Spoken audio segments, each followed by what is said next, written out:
Welcome to Life on Earth. Welcome to Life on Earth. Welcome to Life on Earth. Well, hello, you good people.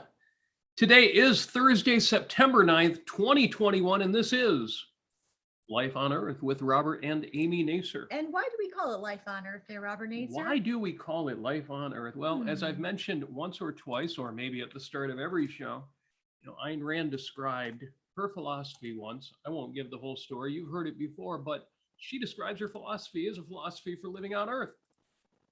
It's like the instruction manual. The instruction manual that you didn't get when you were born, but should have. Yes.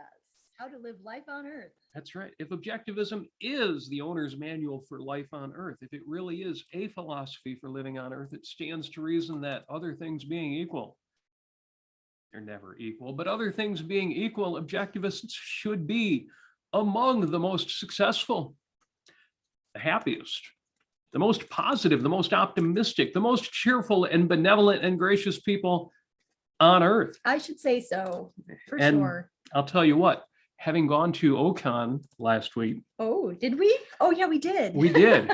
Seems like weeks and weeks ago. I think most have lived up to that. And that's what we're talking about. To the extent that you, and I'm talking about you right now, the person I'm pointing at right now, I'm looking at the camera here. I hope that looks like it's pointing at you. To the extent that you have achieved those values by the exercise of your rational virtues, I have to say something to you. Right now, I've got to say this. Well done. Oh, okay. Well I thought done. that was leading up to some sort of criticism or something. Well, it's leading up to something. See, early in the week of OCON 2021, Amy, yes, my better half, she passed me a note during one of the lectures asking me to source a quote from Leonard Peikoff. That is right. And people who've heard us before have probably heard this quote. We've used it more than once or twice, which Leonard Peikoff wrote or said. He said, "The first duty of justice is to praise and defend the good." That sounds like a very neat quote. Yes. Except that oftentimes Ayn Rand wouldn't necessarily start off with the first duty or use the word duty. Not in that way. Not quite in that way. So it's very unusual. Very unusual. And the strange thing was, we've been saying this for years. Favorite quote of Leonard Peikoff. Thought it was from OPAR, Objectivism, the Philosophy of Ayn Rand, the book that we went to OCON to celebrate, 30th anniversary edition. Couldn't find it. No, we couldn't. Now, I looked. I am one of the happy owners of the original Objectivism Resource CD-ROM. So I can actually do a text search of all of the text of all of Ayn Rand's published writings, at least when they were out at that time, I think 1995, including OPAR. Turns out it wasn't in there. This quote we've been saying, oh, that was Leonard Peikoff, and it was in OPAR. So I looked and I looked and I looked and I looked, and long story short, it turns out it was Abraham Lincoln who said that. I'm kidding. Yes, he wrote that on the internet. Yes, he wrote that on the internet in 1850. No, it turns out that Leonard Peikoff did say that. Yes. And in fact, he didn't write it. He said it out loud. And he said it in the predecessor to OPAR, which were the 1976 lectures on the philosophy of objectivism. So pretty close, right? Pretty close there. Close enough. And what he said at the time, and this was in his lecture on the nature of government. The nature of government, yes, but he was covering the virtue of justice and how that relates to the nature of government. He said, quote, "It is, if anything, more important to praise and reward the good than to condemn the evil. To speak up and fight for the men who are right and who represent rational values. Granted, the evil must be fought and condemned, but then brushed aside. What counts in life, and this is the issue, of course, of the potency of virtue. What counts in life is the good. Yep. They are the men who create the values life requires. They are the men mankind relies on. They are the men whose virtues and achievements must be acknowledged above all, if justice is a virtue and if life is the standard. So it is important to tell Plato, for instance, that he's wrong. But it is more important that Aristotle hears somebody who recognizes that he is right. It is important that James Taggart not get away with the fraud that he runs Taggart Transcontinental. But it is more important that Reardon find someone who can understand what he is achieving. The first duty of justice is to acknowledge and defend the good. Leonard Peikoff, from Objectivism and the Moral Foundations of Government. Now, he did this in 1976. That's right. And Ayn Rand was around at that point. And yeah. She was actually taking place in the lectures. She was present and took place in some of the Q&As. I don't think on that particular one.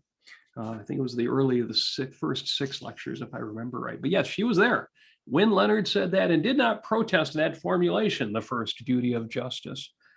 And we talked about that before, how duty is an errant concept, and it's you don't want to experience duty in the altruistic sense.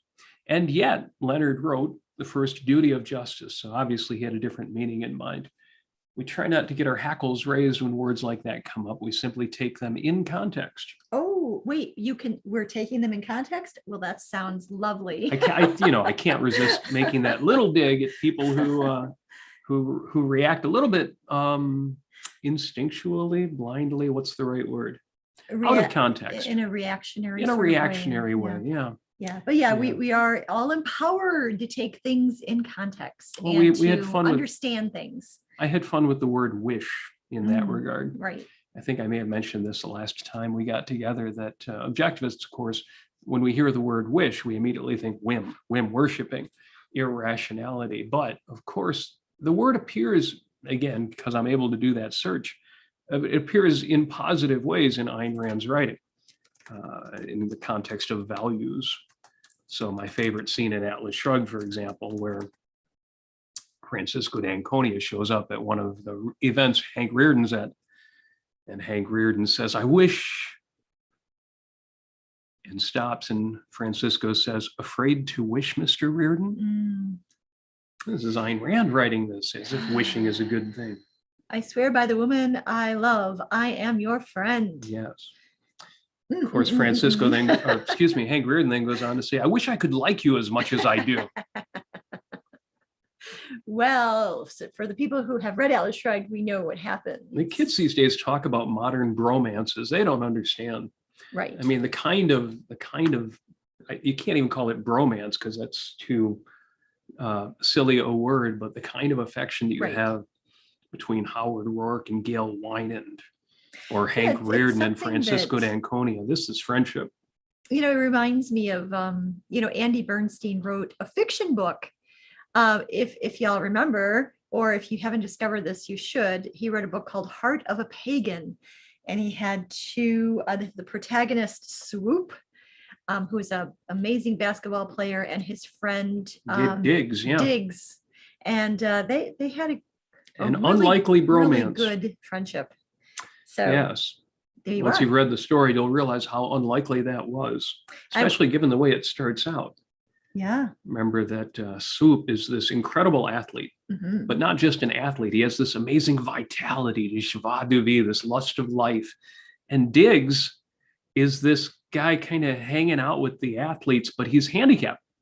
He's a handicapped kid. He can't play basketball. He can't do any of these things. The people kind of, treat him like a cripple in a kindly way, but it's the last thing that he wants. Anyway, if you get a chance to read Heart of a Pagan, one of Andrew Bernstein's first, I think it was his first work of fiction, and a little rough around the edges. He picks on himself a lot for having written a book he didn't think was that good. I thought it was good just for the heart of it. It's so good. Honestly, Mr. Bernstein's pretty memorable. Yeah. So well, I got to say, because I know we read a long time ago, I still remember it quite fondly. And you know what Leonard Peikoff once said? He said, "The first duty of justice is to acknowledge and defend the good." So in that vein, I just want to give a shout out to Corey. Thank you for the $7.99 super chat. He says, "Nice. I just finished the lecture on metaphysics from the 1976 course. This will be my third time through the lecture course." Third time. Well, Very that good. beats me. Very good. And you can get that. You can actually listen to that on YouTube, I believe. It's on YouTube. Yes, and it used to be so hard to source that one, Mhm. to borrow the tapes on that. It was never released. Well, for years it was never released as anything you could buy, and now it's all. Now, again, I've talked about that before. Back when I was young, it was so hard to get this stuff, and you kids, you don't know how lucky you are. And you had to take a pencil to the cassette tape, when it unraveled in the That's machine. right. Oh my gosh. And then it would all be all crunchy. And Yeah. Nowadays, my download is taking a long time. I'm only serious. It's only 788 gigabytes, and it's taking forever. Yes. Back to the topic at hand. We have mentioned this before in the context of the primacy of values. As objectivists, we are aware of every single freaking thing that is wrong in the world, every bad development. In fact, Amy has now promised we are going to do an episode of this show, Life on Earth, on CRT. Oh, critical cathode ray tubes. No, critical race theory. Amy wants to do a show on CRT. And I said, Life on Earth, don't we usually focus on the positive? No, we're going to do a show on CRT. Yes. We're going to figure out why people actually believe this stuff, not just what's wrong with it, but what the hell is going on there. And I want to give my theory about why people are not questioning it, why people are afraid to question it. Yes. And what makes people do that. And I'll give you a hint. It's not because they're totally evil. It's not because they're totally evil? Yeah, that's right. Oh, it's also because they're sheep, right? I mean, there's more to it than that? Yes. Okay, well, this is going to be good. A promised show on CRT on Life on Earth. But again, we've mentioned before in the context of the primacy of values. In other words, life requires doing things, positive values. Life is about living. As the Cordaires would say, not dying is not living. In other words, living is more than just not dying. As Ayn Rand would point out, you don't create a building by refraining from knocking one down. You don't create things by taking away threats. The point is that values have primacy. Yes, they do. The things that destroy you don't have primacy. Those are secondary. That's why evil requires the good. Good doesn't require evil. What has this got to do with the first duty of justice? Well, that's why the first duty of justice is to praise and defend the good. Yes, it is. Because what matters isn't not dying. What matters isn't the time you have to spend, and we all do, defending yourselves against evil. What matters is actual good, actual virtue, actual living, actual producing, working, creating, enjoying, celebrating, dancing, singing, living this life. So I'm going to read the updated version that I couldn't find in OPAR because it wasn't there. Leonard never said it in OPAR. Yes, but there's an equivalent passage here, I think. But yes, in the chapter on virtue, Leonard writes, Dr. Peikoff writes, been doing this for 30 years. I keep going to the first name. We don't say Ayn when talking about Ayn Rand, but we do say Leonard when talking about Leonard Peikoff. I hope when he hears people do that, he takes that as a positive thing. But Dr. Peikoff writes, turning now to the question, what rewards and punishments do men deserve to receive from one another? The answer is precisely what each man's rational self-interest requires that he give. Men deserve from you, first, that you reach objective moral estimates of them. Then, that you take these estimates seriously, using them as guides to your action, including the emotional responses you offer to others and the human relationships you agree to undertake. In this regard, there is an important form of action that I have not yet elaborated. Since morality is man's motive power, there is no spiritual reward one can offer as consequential as one's moral sanction, and no spiritual deprivation as harsh as withholding it. That's interesting. Go ahead. Yeah. The first of these comes first. So you see the connection to the 1976 statement. Excuse me, the first of these comes first. The conventional view is that justice consists primarily of punishing the wicked. This view stems from the idea that evil is metaphysically powerful, while virtue is merely impractical idealism. In the objectivist philosophy, however, vice is the attribute to be scorned as impractical for us. Therefore, the order of priority is reversed. Justice consists first not in condemning, but in admiring, and then in expressing one's admiration explicitly, and in fighting for those one admires. It consists first of acknowledging the good, intellectually in reaching an objective moral verdict, and then existentially in defending the good, speaking out, making one's verdict known, championing publicly the men who are rational. One also praises them to their face if there is a context to indicate that this would be of value to the person rather than an intrusion. I always say it's never an intrusion. And if you were at Ocon, and if you ran into Amy, and if you have any virtue at all to be praised, then you know Amy never regards it as an intrusion. I will pester you with compliments. But actually, if anybody wants to know about my view of compliments, you can go to 5 Minutes with Robert Nasir, episode 52 on any kind of streaming service, podcast service you have, or on YouTube, where we talk about compliments and how important they are. Now, can I see that one more time? Yes, you can. Because there was a really important part where he was talking about getting something out of it. Let's see here. No. In this regard, there's no.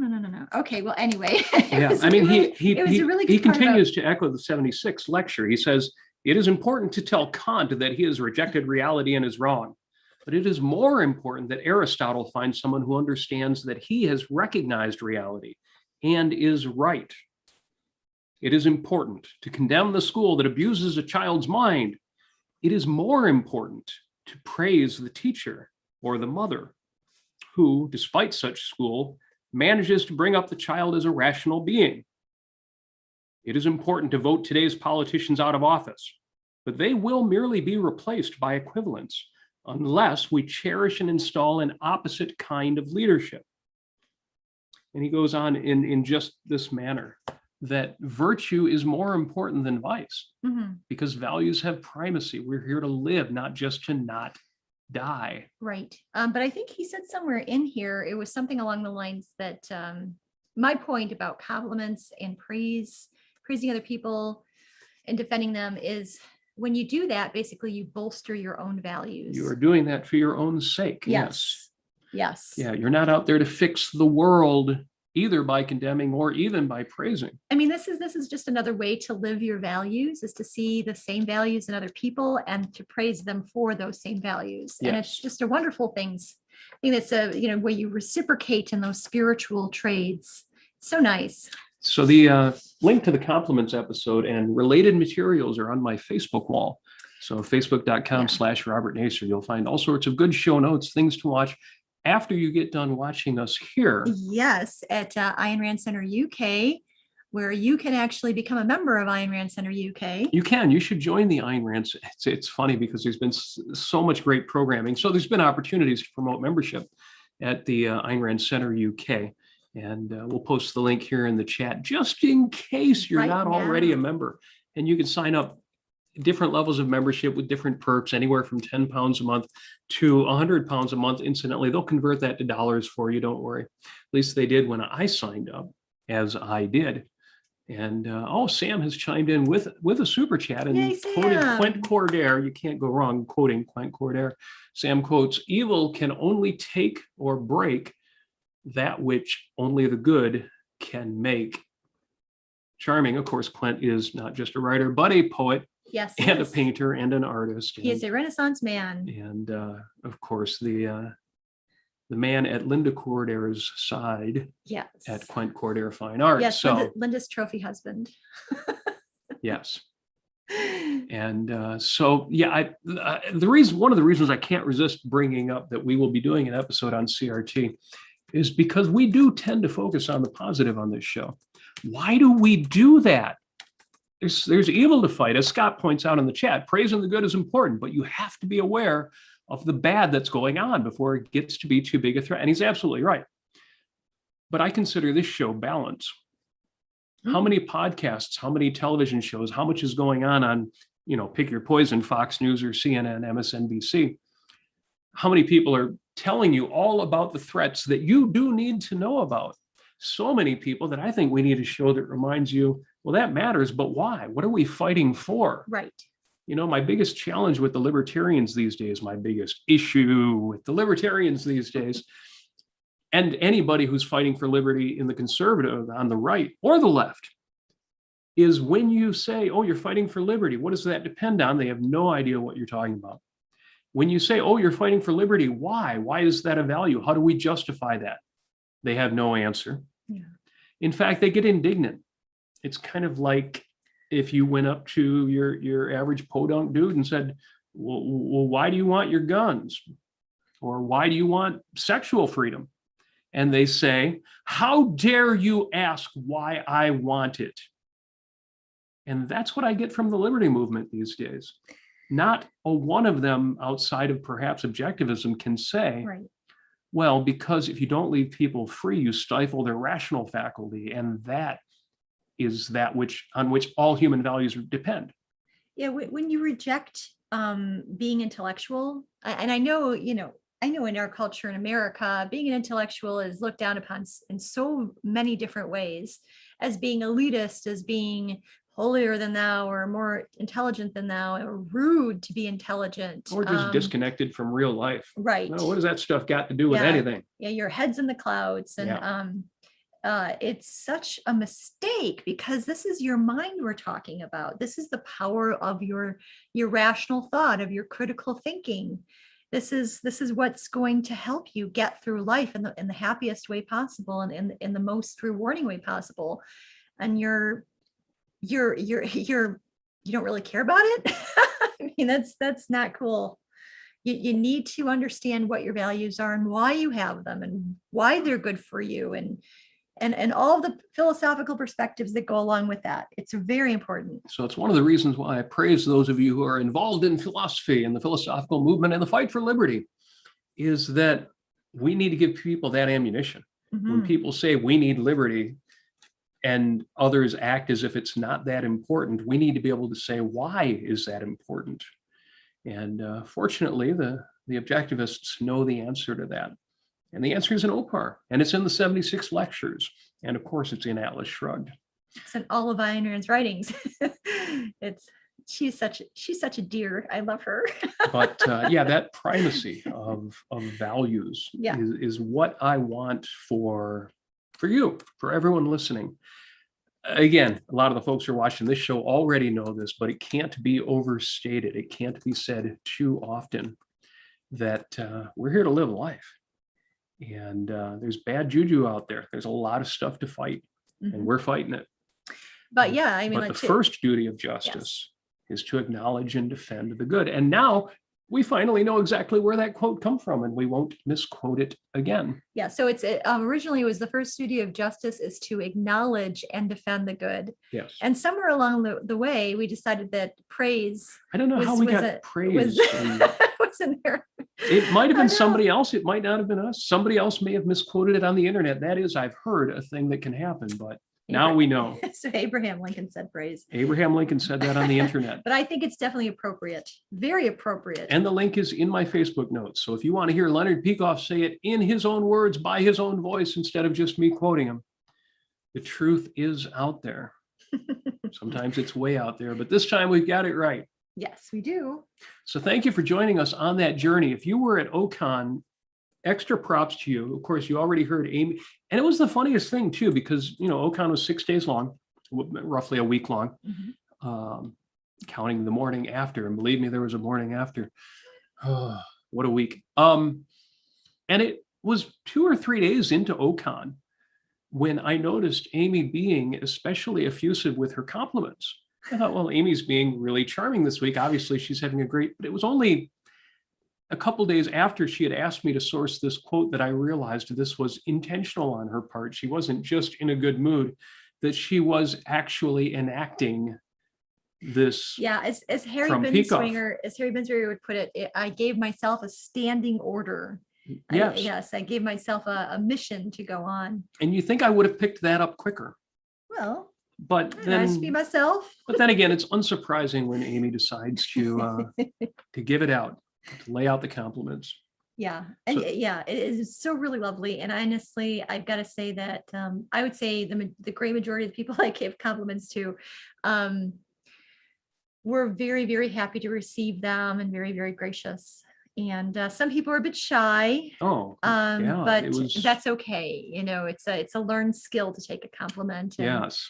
and it's okay. So, but it was really lovely. And honestly, it was such a pleasure and such a joy to be in a place where I could freely just give out compliments and really mean them and be genuine about it.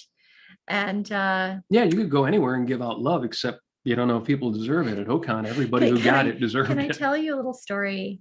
So me and my friend Lily is really wonderful. And we decided to walk across the Mackinac Bridge. This is the bridge that connects the Lower Peninsula to the Upper Peninsula, however that is. And it's a 5-mile bridge. Basically, you walk 8 miles because you have to get on and get off and walk places. And I met this really fairly charming young man on the bridge. And I just Ooh. struck up a conversation. Well, after he complimented my hair color, and he was kind of an emo punk, like pop punk kid, Blink-182, things like that, and Green Day and such. And he had these spike bracelets on. Well, if for me, I always find it much more comfortable to talk to punk rockers than many other people who are just strangers. If you have that kind of stylized way about you, or if you're dressed kind of strangely, I'm a lot more at ease with a lot of people like that. But anyway, it was very interesting, and I gave off that kind of energy that I got from Ocon, and well, long story short, he thought that I was hitting on him, and it was very sad when he found out that I wasn't. So I was just being my effusive, effervescent self, and somehow that came across as different than I was folks who expecting. For folks not in the know, I was not around at the time. Yes, Scott. Luckily, Robert isn't the jealous type. Well, But it was at least very, not in that way. it was very adorable. Except that he was an emo kid, so he took it rather badly when I told him that I was already spoken for. Thank you very much, kind sir. Aw, poor emo boy. Oh well. Oh well. So yeah, that was the thing. So Corey, thanks again. $14.99. That's American, I think. I don't know what these things mean. I think A might be Australian, Oh, thank you very but much. maybe not. It may be something else. We'll have Thank to you, find out. Corey. Whatever it is, it's awfully cool. And thank you for giving me that the Yes, pair the animated that is gratitude there. doing namaste yoga. I love it. Super sweet. So yes, we could not resist discussing the fact that the first duty of justice is to acknowledge and defend the good. While you're out there fighting evil, realize that you need to be celebrating virtue. Yes. And not just in those around you, but in yourself. Mhm. Look in that mirror and say, damn. Pat on the back. A little pat on the back there. So thank you for listening. What we're going to do is we're going to take this conversation over to Clubhouse. If you want to hear more about this topic, as I mentioned, also, besides my Facebook wall, you can go to robertnasir.com. We talked about Ocon. We talked about some of these same praise issues. God, sounds like church or something. We talked about some of these issues on the last episode of 5 Minutes with Robert Nasir as well. If you go to robertnasir.com, you'll see our last video there. You'll see links to everything you want to know about what we do, including our Patreon, if you want to contribute to the show, besides your super chats, which support the Ayn Rand Center UK. So robertnasir.com, you know where to go. Thank you so much for listening. We're going to go to Clubhouse now. We'll probably only have about half hour, 45 minutes on Clubhouse. I know in it, well, actually that went quick, but in an hour and a half, Ben Baer is hosting a Clubhouse on Ocon for people who attended, what they liked about it. Nice. And that'll Yes. include any of you who attended the virtual OCon where you simply signed up to see everything remotely. That's going to be great fun. So we won't go all night like we often do on Clubhouse, or at least for hours. But we want to talk to you. We want to talk to you about this topic, about the fact that values are primary and fighting evil is important, but secondary. It's more important to live your life, to get out there and kick ass, to get out there and do things. Yes. Sing and dance and skip and jump and do all this stuff. So thank you so much for listening. We're going to sign off now. As soon as I say the word goodbye, I know they're going to end this. My producer is going to take care of business. So I'm just waiting, kind of putting it off. Thank you for joining us. Love you guys. Putting the praise out there. Contact us on Facebook. Contact us on the social media if you need some of that praise, if you want some of that love. It's like I'm just kind of string along here, waiting for that word. And it's a wrap. Goodbye. Thank you.